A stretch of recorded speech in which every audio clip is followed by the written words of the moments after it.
Laureano, si el Perú es uno de los 20 países, siguiendo información de Oxfam, más ricos del mundo en agua, ¿por qué no hemos sabido hacerla llegar a todos los peruanos? Diría que hay dos factores fundamentales. El primero es de orden natural y eso tiene que ver con las características del país. No es el único, el nuestro, el Perú, que tiene esta característica, otros la comparten. En sencillo, donde hay más agua disponible, agua dulce, es donde menos población tenemos. Y a la inversa, donde más población tenemos, que sobre todo en la costa, en las ciudades de la costa, es donde menos agua disponible tenemos.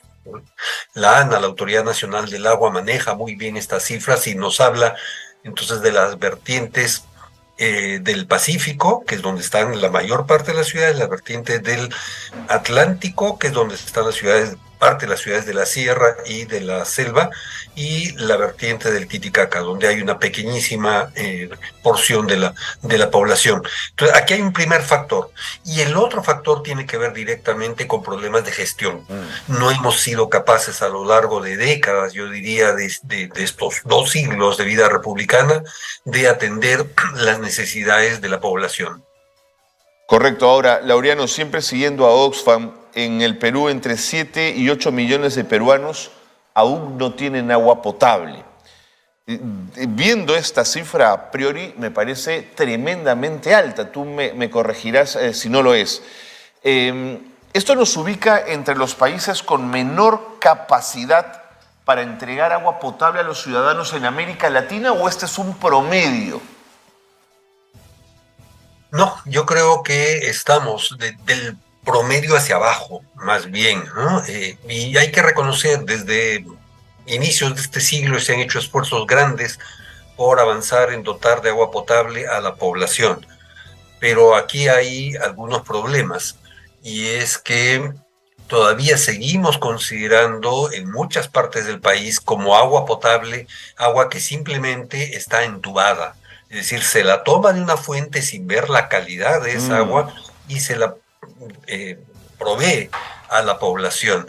Entonces, aquí un dato que resulta importante para complementar la información de Oxfam es algo que nos ha dicho hace muy poco en una exposición el presidente de SUNAS, la Superintendencia Nacional de Servicios de Saneamiento. Él dijo en febrero que el 87% de la población rural recibe agua sin cloro. El 10% lo hace con cantidades de cloro inadecuadas y solo el 3% de la población rural recibe agua adecuadamente clorada. Esto nos muestra las enormes brechas que hay entre población urbana y rural, ¿no? Y estas son cifras que sabemos desde hace varios años. Como digo, se ha avanzado algo.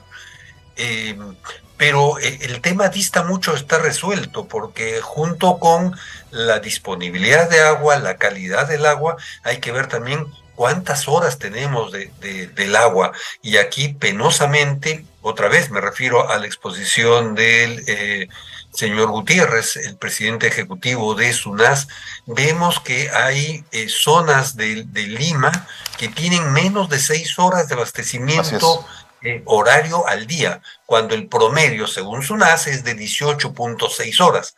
Como siempre, los promedios tienden a engañar cuando, si se ven realidades concretas, hay disparidades entre el campo, la ciudad y, repito, incluso en la misma ciudad, Lima, que es la mejor abastecida del Perú por servicios de agua potable.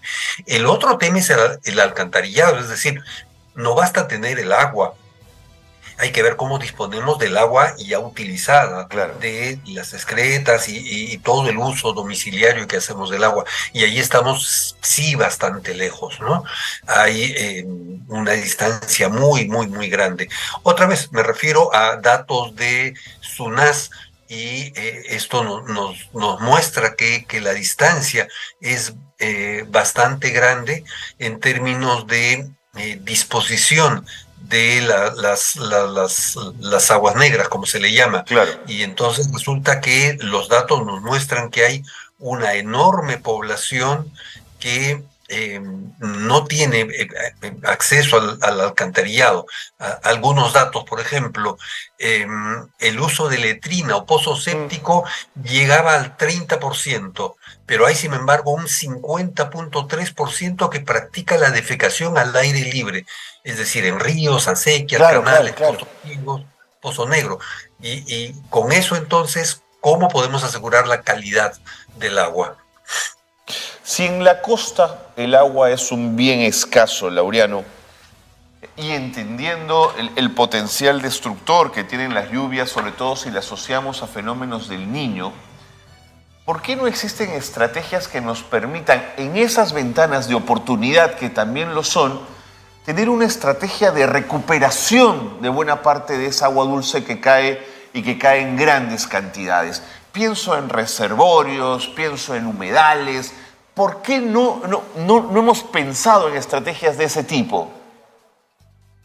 Bueno, pensado, se ha escrito, hay informes, hay propuestas, hay estrategias inclusive. El tema es, lamentablemente, un dicho que se aplica muchísimo en el país. Del dicho al hecho hay mucho trecho. Claro. Ya lo vimos con lo de la reconstrucción con cambios que está ahora en el ojo de la tormenta, ¿no? Se anunció esto el 2017. Y claro, han habido cambios, esto finalmente se ha encargado a un contrato de gobierno a gobierno, ha habido cambios en los últimos meses, sí, pues, pero estamos hablando de una responsabilidad de Estado. Mm.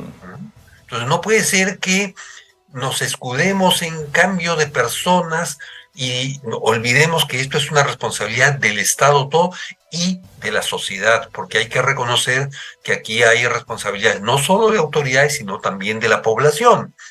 A las cifras que menciona Oxfam, que leía usted hace un rato, en las que efectivamente se muestra la disparidad, las brechas que hay en la sociedad respecto a agua potable y saneamiento, habrá que añadir ahora lo que nos dejan estos huaicos, estos mal llamados desastres naturales.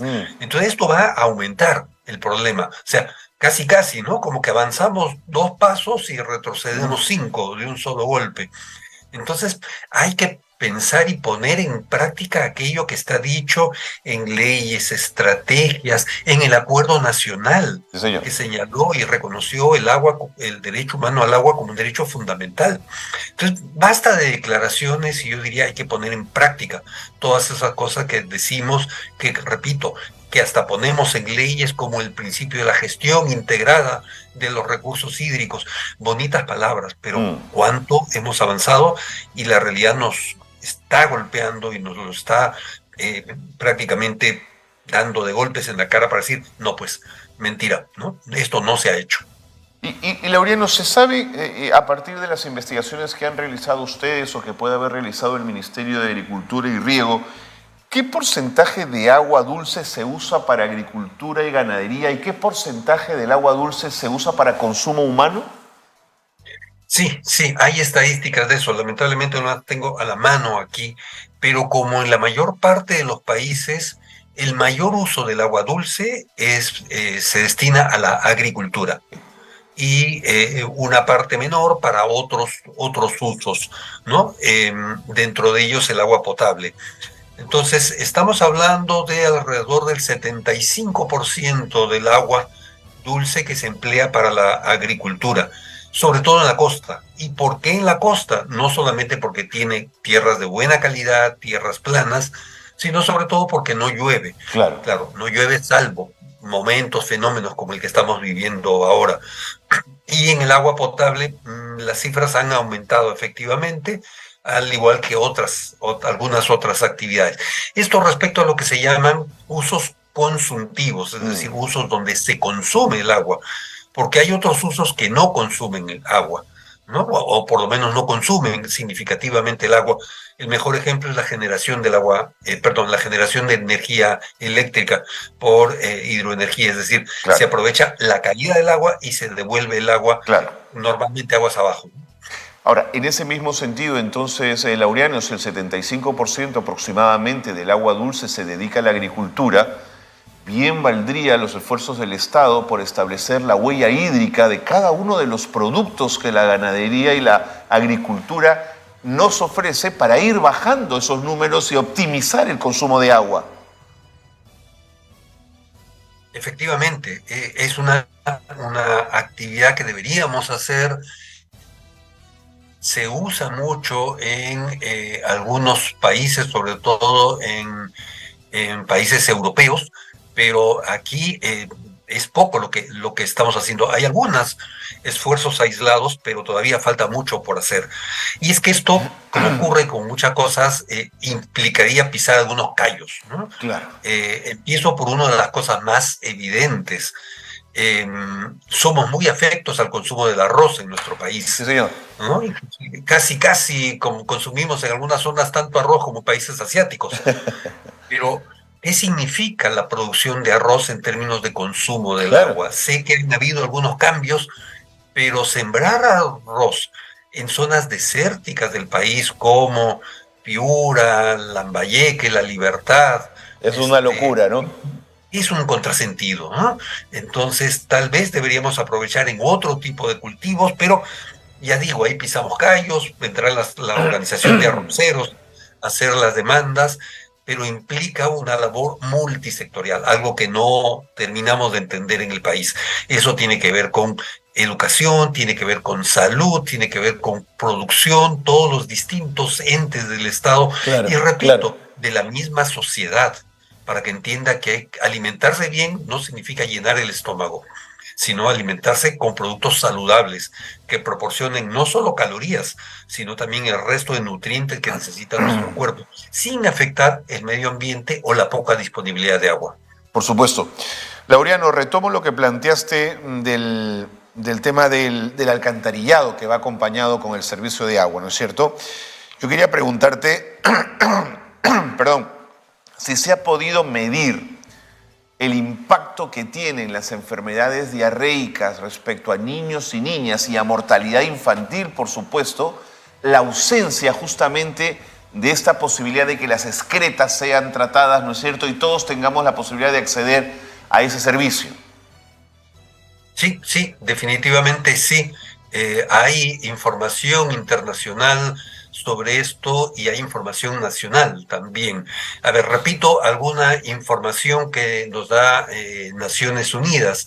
Dice, 1 de cada 4 personas en el mundo carecen de agua potable segura, mientras que cada año mueren 1,4 millones de personas y 74 millones verán acortada su vida a causa de enfermedades relacionadas con el agua, el saneamiento y una higiene deficientes. Tremendo. Las enfermedades hídricas vinculadas justamente a la mala calidad del agua o la indisponibilidad del agua genera muchas enfermedades y es una causa de mortalidad infantil, sobre todo de los niños. Y esto lo vimos claramente al inicio de la pandemia. Recordemos que uno de los mensajes, además, bueno, lo de las mascarillas vino después, pero uno de los primeros mensajes era lávate las manos. Claro. Y claro, lávate las manos cuando tienes agua, cuando tienes jabón, pero si no tienes agua, o si tienes agua de mala calidad, mezclada con excretas de animales, humanos y una serie de coliformes, bueno, lávate las manos con esa agua, en realidad estás haciendo muy poco. Como digo, esto se sabe, los expertos en salud pública conocen este tema, y de allí en el objetivo de desarrollo sostenible, número 6, se hable justamente del tema del agua.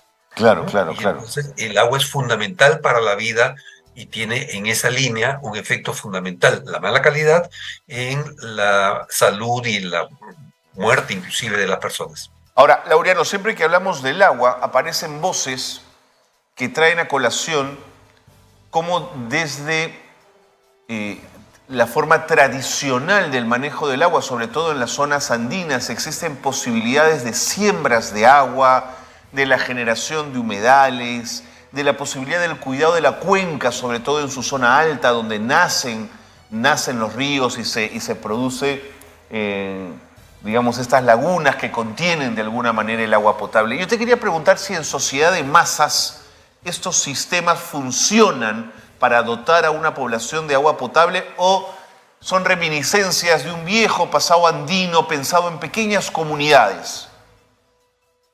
No, definitivamente estas son prácticas y soluciones efectivas. Lo más conocido en términos de recuperar tecnologías tradicionales es lo de las amunas, que se ha redescubierto hace algunos años, que es una práctica de comunidades campesinas en la Sierra de Lima, ¿no? Que es justamente una práctica para aprovechar el agua de lluvia, permitir que esa agua no discurra y genere los huaicos y deslizamientos que conocemos, sino más bien se infiltre y aparezca aguas más abajo, o digamos, un poco más abajo, en medio de manantiales, ojos de agua o puquiales, como se le llama. Pero el mismo proyecto de Sierra Azul trae una serie de medidas que se aplican en otros lados y aquí apenas hay un presupuesto reducido. Es más, este año hay menos presupuesto para Sierra Azul que en el presupuesto del año pasado, ¿no? Y entonces esas prácticas son zanjas de infiltración, es esto de la siembra del agua para poderla aprovechar más abajo, son prácticas de reforestación, son prácticas para construcción de pequeñas terrazas, justamente para aprovechar el agua, para que se infiltre, porque el agua no es solamente el agua superficial, sino también la subterránea, Por pero supuesto. una vez que sale del manantial vuelve a ser agua superficial. Y aprovecharlo bien, ¿no? Mantener nuestros humedales, que es donde, en las zonas altas, donde aprovechan sobre todo nuestros camellos sudamericanos para poder vivir, desarrollarse y por lo tanto beneficiar a esa población altoandina que vive de la ganadería y que no puede hacer agricultura. Entonces hay muchas cosas, yo diría que no hay nada nuevo bajo el sol. El tema, repito, es cómo lo ponemos en práctica, cómo Ponerse a trabajar. generamos presupuestos y los usamos, que es uno de los grandes dramas que vemos en los 3 niveles de gobierno del país. Presupuestos en muchos casos hay, pero no los usamos y al final del año se devuelven, como si sobrara, como no hubiera. De acuerdo.